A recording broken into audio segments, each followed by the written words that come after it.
Good evening, Mr. Ali. My name is Timothy Leong, and my metric number is MC-0239687. So today I will be presenting three major learning theories. So the cognitive approach, behaviorist approach, and humanistic approach. Yes, the first, second, and third. So learning theory explains how people acquire knowledge, skills, and behaviors. Understanding these theories helps teachers choose appropriate teaching strategies, meet students' different learning needs, and create more effective learning environments. So each theory focuses on a different aspect of learning.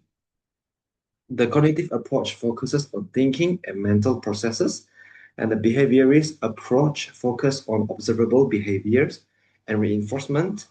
And while the humanistic approach focuses on students' emotions, motivations, and personal growth. So now let's begin with the cognitive approach. So the cognitive approach views learning as an active mental process. It focuses on how learner thinks, understand, remember, and solve problems rather than simply responding to external stimuli. So students actively process information and connect new knowledge with their previous experiences. The three major theories are John Piaget, like here, John Piaget, Jerome Bruner, and Lev Vygotsky. So Piaget believed that children's thinking develops through the different stages of cognitive development. And Bruner introduced discovery learning, where students learn by exploring and finding solutions by themselves. And Vygotsky emphasized the importance of social interaction and introduced the zone of proximal development, which is ZPD, explaining that students learn more effectively with guidance from teachers or peers through scaffolding. So the core assumption of this approach is that learners actively construct the knowledge through thinking and understanding instead of just simply memorizing information. So about the classroom application, a good example is a mathematics lesson.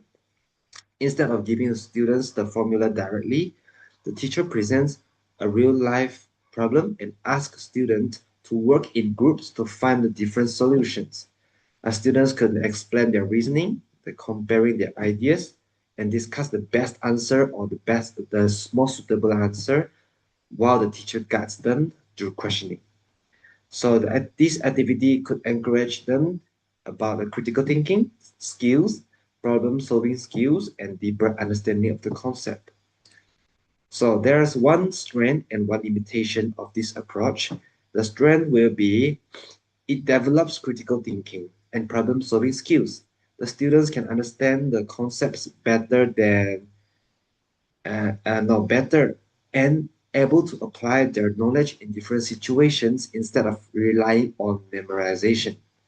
And the limitation is about it might be a more difficult for students who with limited prior knowledge or weaker learning abilities. Some students need more guidance, so teachers must provide appropriate support through scaffolding. So this is the part of the cognitive approach. Now let's move to the behaviorist approach. So the behaviorist approach explains learning as a change in observable behavior caused by interactions with the environment.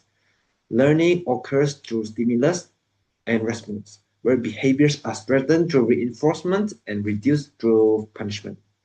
So the main theories, there are three of it. The one is the Ivan Pavlov and the John Watson and B.F. Skinner. Pavlov introduced classical conditioning through stimulus association, and John Watson, believed behavior is shaped mainly by environmental influences. And the B.F. Skinner, developed operant conditioning, explaining that rewards and consequences will influence the future behavior. So the core assumptions will be the behaviorism is that behavior can be shaped through external reinforcement. So now let's talk about a classroom application. A common classroom example is a reward system.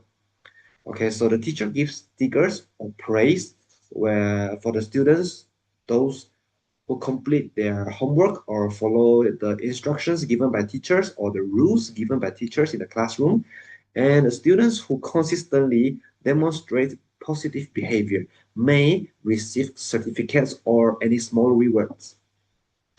Through positive reinforcement, the students can become more motivated to repeat the appropriate behaviors and develop good learning habits.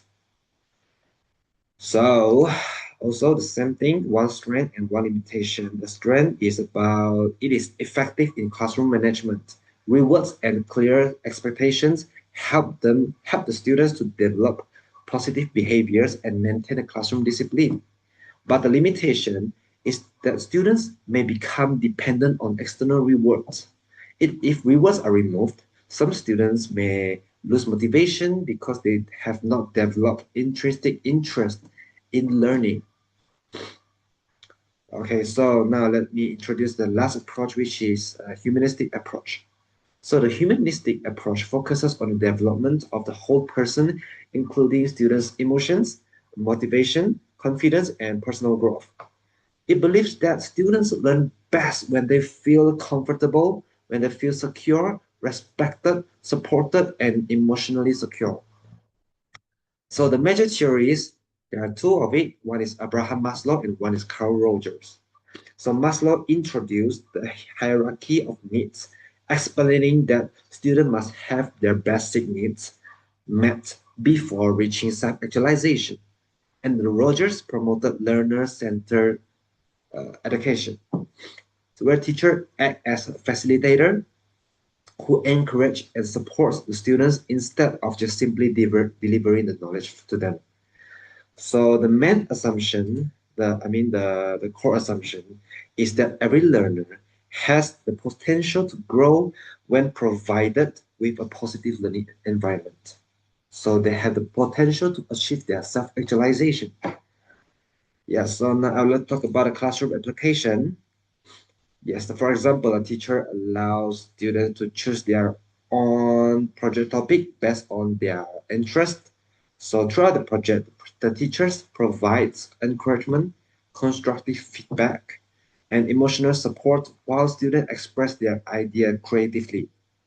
This approach increases students' motivation because they feel ownership of their learning. They feel they can share their ideas were respected.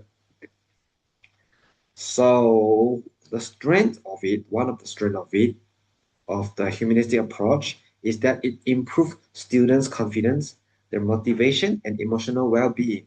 Students who feel respected are usually more willing to participate in the discussion and express their own ideas creatively.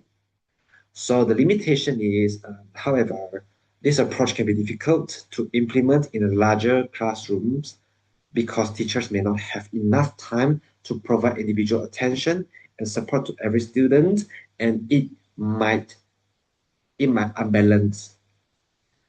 Yeah. So the conclusion will be the cognitive, behaviorist, and humanistic approaches provide different perspectives on how students learn.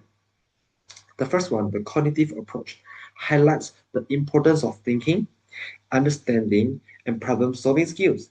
It encourages students to actively construct the knowledge and develop critical thinking skills. The second one, the behaviorist approach, focuses on observable behaviors and explains how reinforcement and consequences can influence their learning. It is especially useful for classroom management and developing positive habits. The last one, humanistic approach, focuses on students' emotional development, personal growth, and self-actualization. It reminds educators that students are not only learners, but also individuals with different feelings, different needs, and their different unique abilities. Yeah, so as a future educators, we should not depend on only one learning theory. Instead, teachers should combine different approaches according to the students' different needs, their different learning needs. their learning objectives, and the classroom situations. By applying these theories effectively, teachers can create a supportive, a meaningful, and an effective learning environment for all of the students. So, this is all from me. Thank you so much for listening my presentation. Appreciate it.